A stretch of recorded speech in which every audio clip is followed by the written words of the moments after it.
খবর শুনছেন দৈনিক সংবাদ চ্যানেল থেকে। আজ জানাবো পশ্চিমবঙ্গ দেশ এবং বিশ্বের বাছাই করা সমস্ত গুরুত্বপূর্ণ তাজা খবর। শুরুতেই জানিয়ে দেব সংবাদ শিরোনাম।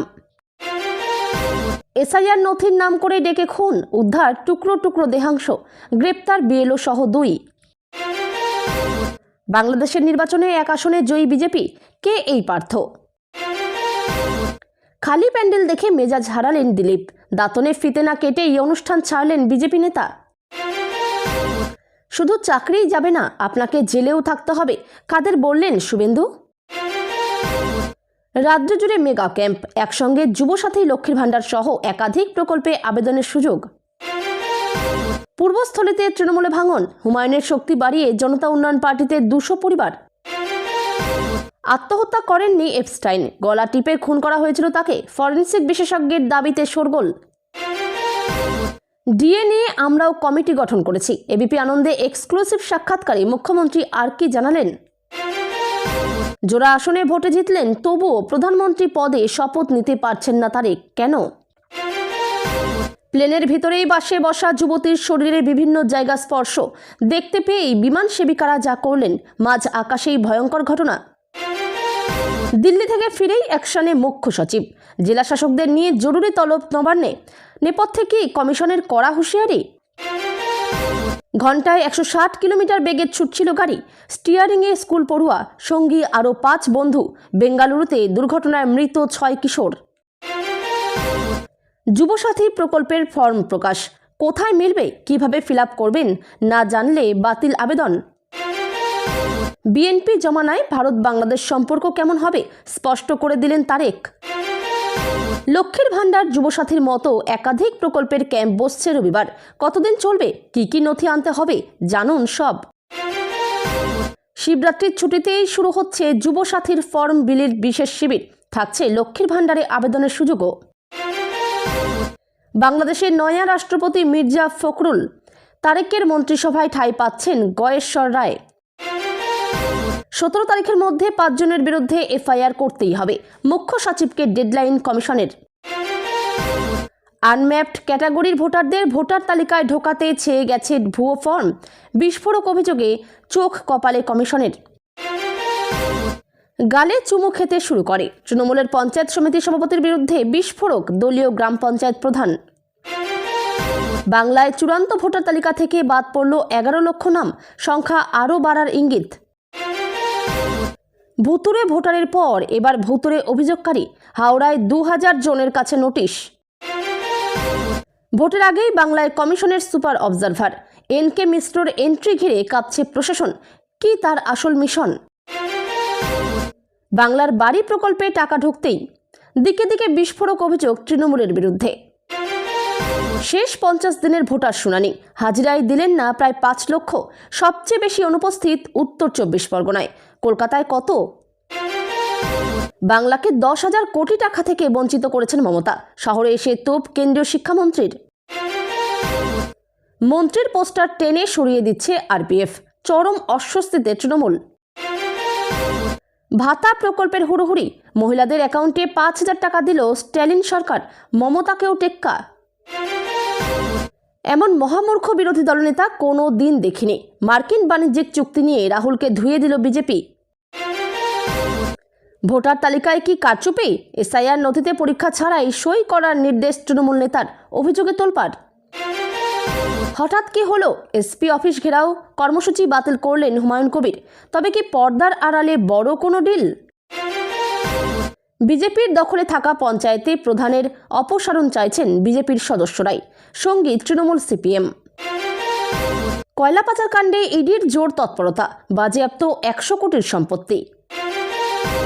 বোলপুরে বিশাল বিস্ফোরণ, দ্বিতীয় বিশ্বযুদ্ধের জ্যান্ত মর্টার নিষ্ক্রিয় করল সেনাবাহিনী। চীন পাকিস্তান নাকি ভারত, কাকে বেছে নেবে বাংলাদেশ, কি হবে হাসিনার? উত্তর দিলেন তারেক। হরিপদ বলেছে দানা ভরে দেবে, বিজেপি নেতাকে বেধড়ক মারধরের অভিযোগ তৃণমূলের বিরুদ্ধে। টাকা ফেরত চাইতে গিয়ে লাঠি পেটা জুটল ব্যবসায়ীর কপালে, অভিযোগের তীর বিজেপি নেতার দিকে, প্রতিবাদে পথে নামল তৃণমূল। রাজ্যে 10 লক্ষ চাকরির শূন্য পদ, তাও কেন ভাতা দিচ্ছেন মমতা, আসল কারণ ফাঁস করলেন শুভেন্দু। ভোটের আগেই চড়ছে পারদ, ক্রিমিনাল কটাক্ষ করতেই রাজ্যকে পাল্টা দিলেন অর্জুন। প্রেমিকের হাত ধরে রেজিস্ট্রি অফিসে উচ্চ মাধ্যমিক পরীক্ষার্থী, হঠাৎই থামল বিয়ে, কিন্তু কেন? যুবসাথী ফর্ম ফিল আপ শুরুর আগেই চাকরির দাবি শুভেন্দুর, ভয় পেয়েছেন কটাক্ষ তৃণমূলের। ভোটের মুখে দায়িত্ব বৃদ্ধি জ্যোতিপ্রিয়র, 3 সাংগঠনিক জেলায় নির্বাচনী কোর কমিটি ঘোষণা তৃণমূলের। ইন্ডিগোর ফ্লাইটে বোমাতঙ্কের হুমকি, হুলস্থুল কলকাতা বিমানবন্দরে। তোলাবাজির টাকা না দেওয়ায় বরানগরে ব্যবসায়ীকে প্রাণে মারার হুমকি, অভিযুক্ত তৃণমূল নেতা শঙ্কর রাউত।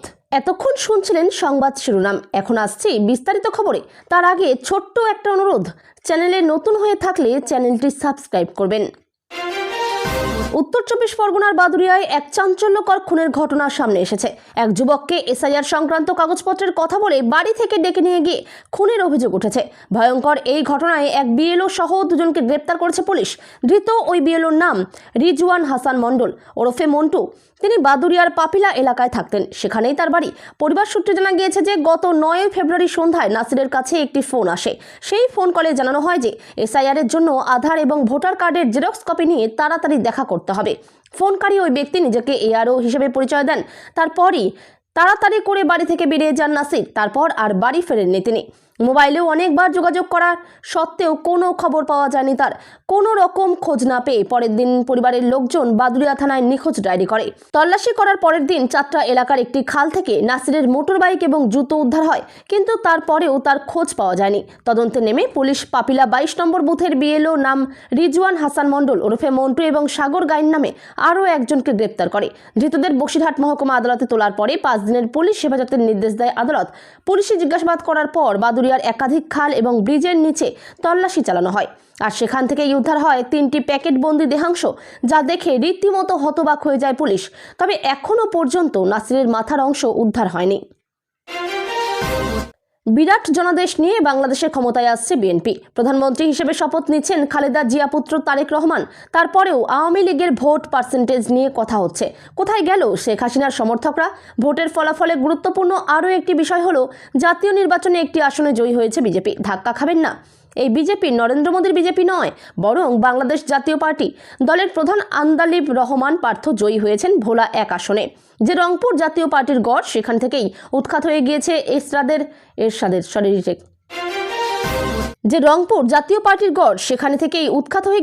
এরশাদের জাতীয় পার্টি। তার জায়গা নিয়েছিল বাংলাদেশ জাতীয় পার্টি। বাংলাদেশ মহলের অভিমত, বিএনপির সঙ্গে আতাত না থাকলে অস্তিত্বই বিপন্ন হয়ে যেত বাংলাদেশ জাতীয় পার্টির। রংপুর বিভাগে নীলফামারীর সদর আসন বাদ দিয়ে 32 আসনের প্রার্থী দিয়েছিল জাতীয় পার্টি। কোনটিতে পার্টি জেতেনি। দলের সাধারণ সম্পাদক গাইবান্ধার 2টি আসনে ভোট করলেও একটিতে তৃতীয় হয়েছেন, আরেকটিতে জামানত হারান।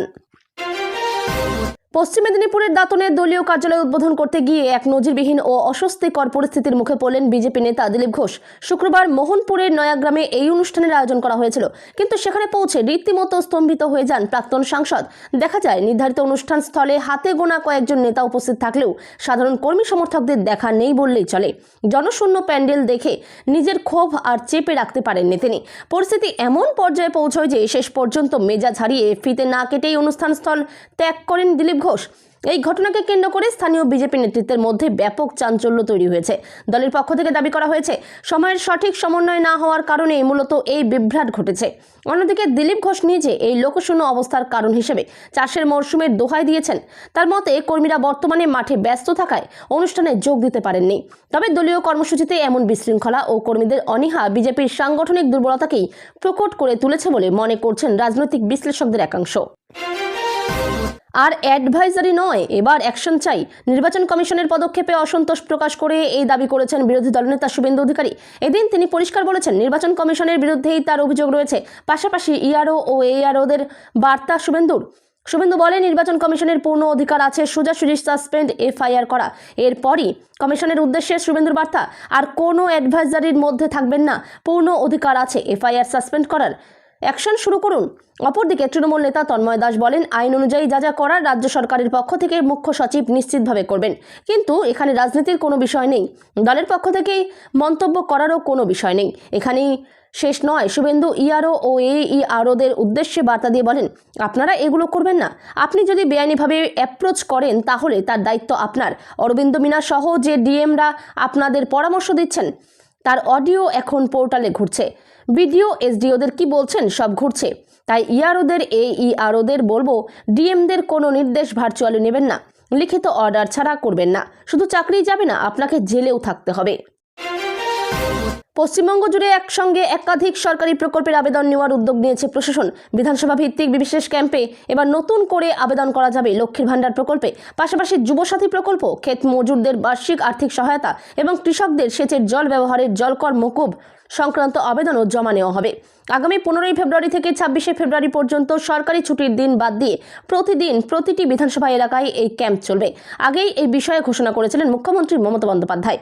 সম্প্রতি বিভিন্ন সংবাদপত্রে বিজ্ঞাপন দিয়ে জানানো হয়েছে যে লক্ষ্মীর ভাণ্ডারের নতুন আবেদনকারীরাও এই ক্যাম্পে আবেদন জমা দিতে পারবেন। বর্তমানে রাজ্যে প্রায় 2.42 কোটি মহিলা এই প্রকল্পের আওতায় আর্থিক সহায়তা পাচ্ছেন। নতুন আবেদন প্রক্রিয়ার মাধ্যমে আরও বহু মহিলা এই সুবিধার অন্তর্ভুক্ত হবেন বলে আশা করা হচ্ছে। সম্প্রতি বাজেট অনুযায়ী লক্ষ্মীর ভাণ্ডারের আর্থিক সহায়তার পরিমাণও বৃদ্ধি করা হয়েছে। সাধারণ শ্রেণীর মহিলারা এখন মাসে 1000 টাকার বদলে 1500 টাকা পাবেন। অন্যদিকে এসসি ও এসটি শ্রেণীর মহিলারা 1200 টাকার পরিবর্তে 1700 টাকা মাসিক ভাতা পাবেন। আবেদন করার জন্য আধার কার্ড, জাতিগত শংসাপত্র, ব্যাংক পাসবুকের প্রথম পাতার কপি এবং পাসপোর্ট সাইজ ছবি জমা দিতে হবে। অন্যদিকে যুবসাথী প্রকল্পেও প্রথমবার বড় আকারে আবেদন নেওয়া হচ্ছে। 21 থেকে 40 বছর বয়সী বেকার যুবক যুবতীরা আবেদন করতে পারবেন। আবেদনকারীর ন্যূনতম মাধ্যমিক বা সমমানের শিক্ষাগত যোগ্যতা থাকতে হবে। এই প্রকল্পে নির্বাচিত হলে মাসে 1500 টাকা করে সর্বাধিক 5 বছর পর্যন্ত আর্থিক সহায়তা পাওয়া যাবে। যুবসাথীর জন্য প্রয়োজন আধার কার্ড, জাতিগত শংসাপত্র, ব্যাংক পাসবুকের কপি, মাধ্যমিক অ্যাডমিট কার্ডের কপি এবং 2 কপি পাসপোর্ট সাইজ ছবি। সরকারের দাবি, এই যৌথ ক্যাম্পের মাধ্যমে সাধারণ মানুষের কাছে প্রকল্পগুলির সুবিধা আরও সহজে পৌঁছে দেওয়া সম্ভব হবে। ভোটের আগে নতুন দল করে ঝাঁপিয়ে পড়েছেন ভরতপুরের বিধায়ক হুমায়ুন কবির। এবার পূর্ব বর্ধমানেও জাঁকিয়ে বসল জনতা উন্নয়ন পার্টি। ভাঙন তৃণমূল ছেড়ে জনতা উন্নয়ন পার্টিতে যোগদান করল 200-র বেশি পরিবার। পূর্বস্থলী উত্তর বিধানসভা কেন্দ্রের কালেকাতলা 1 গ্রাম পঞ্চায়েতের কাঁঠালবেড়িয়া গ্রামে এদিন বিকেলে এই যোগদান কর্মসূচি চলে। তা নিয়েই এখন জোর চর্চা জেলার রাজনৈতিক আঙিনায়। পূর্বস্থলী উত্তর বিধানসভা কেন্দ্রের জনতা উন্নয়ন পার্টির জেলা সভাপতি পঙ্কজ গাঙ্গুলির নেতৃত্বেই চলে গোটা অনুষ্ঠান। তার হাত থেকে জনতা উন্নয়ন পার্টির দলীয় পতাকা হাতে তুলে নেন তৃণমূল থেকে আসা কর্মী সমর্থকেরা। নতুন দলে যোগ দিয়ে ক্ষোভ উগরে দিলেন ঘাসফুল শিবিরের বিরুদ্ধে। তাদের সাফ কথা, তৃণমূলের হাত ধরে এলাকায় কোনো উন্নয়নই হয়নি। তৃণমূল নেতারা শুধুই দালালি করে ন্যায্য বিচার পায় না, সে কারণেই তারা তৃণমূল কংগ্রেসের হাত ছেড়েছেন।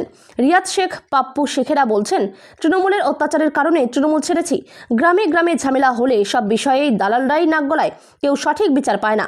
আজ আমরা প্রায় 200 পরিবার জনতা উন্নয়ন পার্টিতে যোগ দিয়েছি। আমাদের সঙ্গে আরও অনেকে রয়েছেন। এলাকার জনতা উন্নয়ন পার্টির এক নেতা বলছেন, বর্তমান সরকারের প্রতি এখানকার মানুষদের দীর্ঘদিনের ক্ষোভ ছিল। এরা বরাবরই শোষিত লাঞ্ছিত। তৃণমূল নেতাদের ব্যবহারে এখানকার লোকজনের মনে দীর্ঘদিন থেকেই ক্ষোভের সঞ্চার হচ্ছিল। তাই তারা দীর্ঘদিন থেকেই একটা দ্বিতীয় প্ল্যাটফর্ম খুঁজছিল। সেটাই হুমায়ুন সাহেব আমাদের কাছে এনে দিয়েছেন। সরকারি কর্মীদের বকেয়া ডিএ দেওয়া নিয়ে রাজ্য রাজনীতির রাজধানীতে জোর চর্চা চলেছে। সম্প্রতি সুপ্রিম কোর্টের ডিএ রায় নিয়ে নানা মহলে নানা কথা উঠছে। কবে বকেয়া ডিএ দেওয়া হবে, এই প্রশ্নের সম্মুখীন হতে হয়েছে মুখ্যমন্ত্রী মমতা বন্দ্যোপাধ্যায়কে। যদিও এই বিষয়ে কোনো মন্তব্য করতে চাননি মুখ্যমন্ত্রী। বিষয়টি বিচারাধীন বলে মন্তব্য এড়িয়েছিলেন মমতা বন্দ্যোপাধ্যায়। সেই সময় সাংবাদিকদের প্রশ্নের উত্তরে মুখ্যমন্ত্রী বলেছিলেন, আমি এটা নিয়ে কোনো উত্তর আপনাদের কাছে দেব না। যা আমি বিধানসভায় বা ওই দিন আপনারা প্রশ্ন করেছিলেন দিয়ে দিয়েছি। বাদবাকিটা বিষয়টা বিচারাধীন। আমি বিচারাধীন বিষয়ে কোনো মন্তব্যে যাব না। এবিপি আনন্দের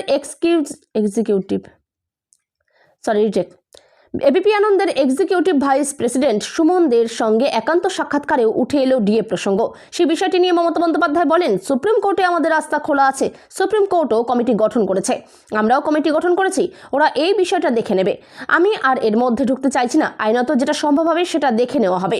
তবে অবসরপ্রাপ্ত বিচারপতিদের একটা বড় অংশ মনে করছেন, রিভিউ পিটিশনে চাওয়া ছাড়া এই মুহূর্তে আর তেমন কোনো রাস্তা খোলা নেই রাজ্য সরকারের কাছে। সুপ্রিম কোর্টের অবসরপ্রাপ্ত বিচারপতি অশোক গঙ্গোপাধ্যায়ের কথায়, রাজ্য সরকার রিভিউ পিটিশন করতে পারে। রিভিউ পিটিশন খারিজ হয়ে গেলে কিউরেটিভ পিটিশন করতে পারে। এই সমস্ত পথ খোলা আছে, আইনি পথ, অথবা সুপ্রিম কোর্টের নির্দেশ মানতেও পারে। কোনটা করবে তা বলা শক্ত। এদিকে গত বৃহস্পতিবার সুপ্রিম কোর্ট তার রায়ে স্পষ্ট করে দিয়েছে, রাজ্য সরকারি কর্মীদের বকেয়া ডিএর 100%ই রাজ্য সরকারকে দিতে হবে। প্রথমে বকেয়া ডিএর 25% অবিলম্বে মিটিয়ে দিতে হবে। এরপর ডিএনএ সুপ্রিম রায়ের পর মুখ্যমন্ত্রী বলেছিলেন যে কমিটি এটা রায়টা দিয়েছে তাতে 3 জন সুপ্রিম কোর্টের বিচারপতি ছিলেন আর একজন সিএজি এর, কিন্তু আমাদের পশ্চিমবঙ্গ সরকারের কোনো প্রতিনিধিত্ব ছিল না, সেই জন্য আমরা এটা স্টাডি করে আইনজীবীদের সঙ্গে কথা বলে আমরা ইতিমধ্যেই একটা পরবর্তী পদক্ষেপের জন্য একটা কমিটি তৈরি করেছি মুখ্য সচিবের নেতৃত্বে। তারা এটাকে স্টাডি করবে। বাংলাদেশের সরকার গড়ছে বিএনপি। 25 বছর পর আবার ক্ষমতায় ফিরল জিয়াউর রহমান খালেদা জিয়ার দল। প্রধানমন্ত্রী পদে বসতে চলেছেন তাদের ছেলে তারেক রহমান। বাংলাদেশে নির্বাচিত সরকারের পথ চলা শুরু হওয়ার আগেই রয়েছে বড় একটা কাটা। তারেক রহমান প্রধানমন্ত্রী হবেন একথা স্পষ্ট। জয়ের পর এই সাংবিধানিক প্রশ্নেই আটকে রয়েছে তারেক রহমানের শপথ গ্রহণ। 2024 সালের জুলাই আন্দোলনের পর থেকে কোনো অস্তিত্বই নেই বাংলাদেশ সংসদের। স্পিকার বা ডেপুটি স্পিকারের অনুপস্থিতিতে লিডার অফ দ্য হাউস হিসেবে শপথ নিতে পারছেন না ভাবি প্রধানমন্ত্রী তারেক রহমান। সেক্ষেত্রে আপাতত সম্ভাবনা অনুযায়ী শপথ পাঠ করাতে পারেন প্রধান নির্বাচন কমিশনার। গতকাল রাতে নির্বাচনী ফলাফলের গেজেট প্রকাশ করেছে বাংলাদেশ জাতীয় নির্বাচন কমিশন। প্রাথমিকভাবে ঠিক ছিল আজ শনিবারই শপথ নেবেন তারেক রহমান, কিন্তু নিয়ম অনুযায়ী গেজেট প্রকাশের পর 3 দিন অপেক্ষা করতে হবে শপথ গ্রহণের জন্য। সেক্ষেত্রে আগামী সোমবার বা মঙ্গলবার শপথ গ্রহণ অনুষ্ঠান হতে পারে। প্রধান উপদেষ্টার অফিস সূত্রে খবর, যেদিন সংসদ সদস্যরা শপথ নেবেন সেদিনই নতুন প্রধানমন্ত্রী ও মন্ত্রিসভার সদস্যরা শপথ নিতে পারেন। বাংলাদেশে শপথ গ্রহণ নিয়ে অচলাবস্থা কেন? বাংলাদেশের সংবিধান অনুযায়ী নবনির্বাচিত সংসদ সদস্যদের শপথ পড়াতে হয় বিদায়ী জাতীয় সংসদের স্পিকারকে। বাংলাদেশের দ্বাদশ জাতীয় সংসদের স্পিকার পদে ছিলেন শিরিন শারমিন চৌধুরী। নিয়ম অনুযায়ী তার মনোনীত ব্যক্তিও শপথ পাঠ করাতে পারেন, কিন্তু 2024 সালের সেপ্টেম্বরে স্পিকার পদ থেকে পদত্যাগ করার পর শিরিন শারমিন চৌধুরীকে আর প্রকাশ্যে দেখা যায়নি। বিদায়ী স্পিকারের সিদ্ধান্তের জন্য অন্তত 3 দিন অপেক্ষা করতে হবে। বিমানে সকলে উঠেছেন, টিকিট পরীক্ষা করে যাত্রীরা বসেছেন নিজের নিজের জায়গায়। সেই রকমই বিহারের এক বাসিন্দা উঠেছিলেন আর তার পাশেই বসেছিলেন এক তরুণী, কিন্তু ওই ব্যক্তির পাশে বসে এমন অভিজ্ঞতা হবে কেউ ভাবতেও পারেননি।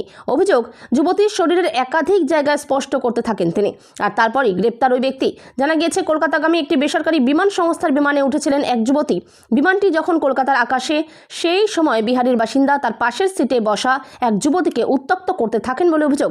যুবতীর দাবি, বিভিন্নভাবে শরীরে স্পষ্ট করতে থাকেন অভিযুক্ত। তখনই বিমানের মধ্যে যুবতী চিৎকার চেঁচামেচি শুরু করেন। বিমানে থাকা কেবিন ক্রু ওই যাত্রীকে অন্যত্র সরিয়ে নিয়ে যান। তারপর বিমান কলকাতা বিমানবন্দরে অবতরণ করলে সিআইএসএফ এর হাতে তুলে দেয় ওই যাত্রীকে। পরবর্তী সময়ে সিআইএসএফ নেতাজি সুভাষচন্দ্র আন্তর্জাতিক বিমানবন্দর থানার হাতে তুলে দেয়। ধৃতের বিরুদ্ধে মহিলাকে কটূক্তি এবং শ্লীলতাহানির অভিযোগ দায়ের করে ব্যারাকপুর আদালতে পেশ করা হবে। তবে বিমানের ভিতরে এমন ধরনের ঘটনায় রীতিমতো আতঙ্কিত ওই মহিলা। নিরাপত্তা নিয়ে প্রশ্ন উঠছেন তিনি। রাজ্য রাজনীতিতে এখন টান টান উত্তেজনা। গতকাল দিল্লিতে জাতীয় নির্বাচন কমিশনের ফুল বেঞ্চের সঙ্গে ম্যারাথন বৈঠকের পর কলকাতায় ফিরেই চরম তৎপরতা শুরু করলেন রাজ্যের মুখ্য সচিব নন্দিনী চক্রবর্তী। আজ শনিবার সকাল 11টা থেকে রাজ্যের সমস্ত জেলাশাসকদের নিয়ে এক জরুরি ভার্চুয়াল বৈঠকে বসছেন তিনি। নবান্ন সূত্রে খবর, এই বৈঠকে মূলত যুব সাথী সহ একাধিক গুরুত্বপূর্ণ রাজ্য সরকারি প্রকল্পের অগ্রগতি ও রূপায়ণ নিয়ে আলোচনা হবে। তবে রাজনৈতিক মহলের মতে তড়িঘড়ি এই বৈঠকের নেপথ্যে রয়েছে কেন্দ্রীয় নির্বাচন কমিশনের দেওয়া কড়া হুঁশিয়ারি। কেন এই জরুরি বৈঠক? চর্চায় নবান্ন। গতকাল শুক্রবার দিল্লিতে মুখ্য নির্বাচন কমিশনার জ্ঞানেশ কুমার রাজ্যের মুখ্য সচিব এবং জেলাশাসকদের সঙ্গে বৈঠক বসেন। সেই বৈঠকেই নথি যাচাইয়ের ক্ষেত্রে জেলা স্তরের একাধিক গাফিলতি নিয়ে তীব্র উষ্মা প্রকাশ করেন কমিশন। সূত্রের খবর, বিশেষ করে উত্তর ও দক্ষিণ 24 পরগনার জেলাশাসকদের নথিতে ভুল ও অপ্রাসঙ্গিক ডাটা আপলোডিং নিয়ে সতর্ক করা হয়েছে। কমিশনের করা বার্তা, আপনারা ভাববেন না যে দায় এড়িয়ে পালিয়ে যেতে পারবেন। এখন না হলেও আগামী 2 বছর পরেও কমিশন প্রয়োজনীয় পদক্ষেপ নিতে পারে। নথিতে চরম গাফিলতি, কি অভিযোগ কমিশনের? কমিশন সূত্রে জানা গেছে নথিপত্র যাচাইয়ের ক্ষেত্রে বেশ কিছু হাস্যকর ও গুরুতর অভিযোগ সামনে এসেছে। ফাঁকা কাগজ জমা, পাসপোর্টের পরিবর্তে সাদা কাগজ আপলোড করা হয়েছে। সংবাদপত্রের কাটিং, পরিচয়পত্র বা ঠিকানার প্রমাণের জায়গায় সংবাদপত্রের কাটিং ডকুমেন্ট হিসেবে আপলোড করা হয়েছে। ভুল ডাটা, নির্বাচন সংক্রান্ত পোর্টালগুলোতে ভুল ও অপ্রাসঙ্গিক তথ্য আপলোডের অভিযোগ উঠেছে। আজকের বৈঠকের মূল এজেন্ডা নবান্ন সূত্রে জানা গেছে, আজকের এই ভার্চুয়াল বৈঠকে মুখ্য সচিব জেলাশাসকদের স্পষ্ট নির্দেশ দেবেন যাতে প্রকল্পের সুবিধা দেওয়ার ক্ষেত্রে এবং নির্বাচন সংক্রান্ত কাজকর্মে কোনো রকম প্রশাসনিক গাফিলতি না থাকে। বিশেষ করে যুবসাথী প্রকল্পের বর্তমান অবস্থা এবং এর স্বচ্ছতা নিয়ে আলোচনা হতে পারে।